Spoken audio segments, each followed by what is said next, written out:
Sir, जो आज meeting आयोजित की गई, ये किन किन विषयों को लेकर आयोजित की गई थी?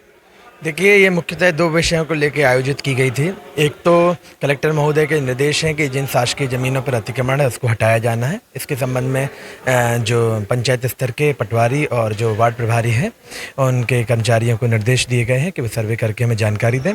दूसरा एक मुख्य बिंदु ये था कि चुनाव आयोग के द्वारा मध्य प्रदेश में SIR की गतिविधि को चालू किया जा रहा है और 4 नवंबर से ये काम चालू होने वाला है।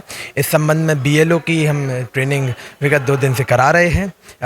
ग्वारा, बड़ा मलेरा में और बक्सवा में भी हमने ट्रेनिंग कराई है। इसके साथ साथ में हमने जो विभिन्न विभाग के जो कर्मचारी हैं, जैसे कि सचिव है, ग्राम पंचायत का पटवारी हैं और वार्ड प्रभारी हैं, उनको भी आज SIR के संबंध में दिशा निर्देश दिए हैं, क्योंकि सभी विभागों के समन्वय के साथ में ही SIR की गतिविधि को संपन्न किया जाना है। ये अतिक्रमण विरोधी जो आपने जानकारी दी है, इसमें केवल ग्रामीण क्षेत्र ही शामिल है, इसमें नगरीय क्षेत्रों को भी शामिल किया गया है? नहीं, इसमें नगरीय और ग्रामीण क्षेत्र दोनों को सम्मिलित किया गया। और सर, ये जो आपकी ये सूची, वोटर लिस्ट की सूची होती है, उसमें कई फर्जी वोटर भी शामिल हैं, उनको आपने चिन्हित करने के लिए क्या दिशा निर्देश जारी किए?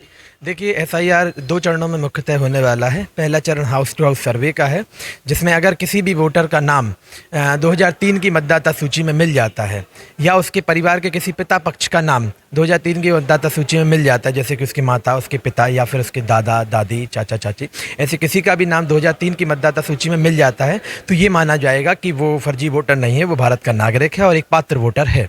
अगर उसका नाम हाउस टू हाउस सर्वे में 2003 की सूची में नहीं मिलता है या उसके परिवार के किसी सदस्य का नाम 2003 की सूची में नहीं मिलता है, तब उसके केस में उस वोटर को नोटिस जारी किया जाएगा और नोटिस जारी करने के बाद में उससे दस्तावेजों की मांग की जाएगी और 12 प्रकार के दस्तावेज जो आयोग के द्वारा चिन्हित किए गए हैं, उन दस्तावेजों के परीक्षण के उपरांत ही निश्चय किया जाएगा कि उसका वोटर लिस्ट में नाम शामिल होना है अथवा काटा जाना है। सर, आज की जो बैठक हुई है, उसमें किन किन विभागों की सहभागिता रही है?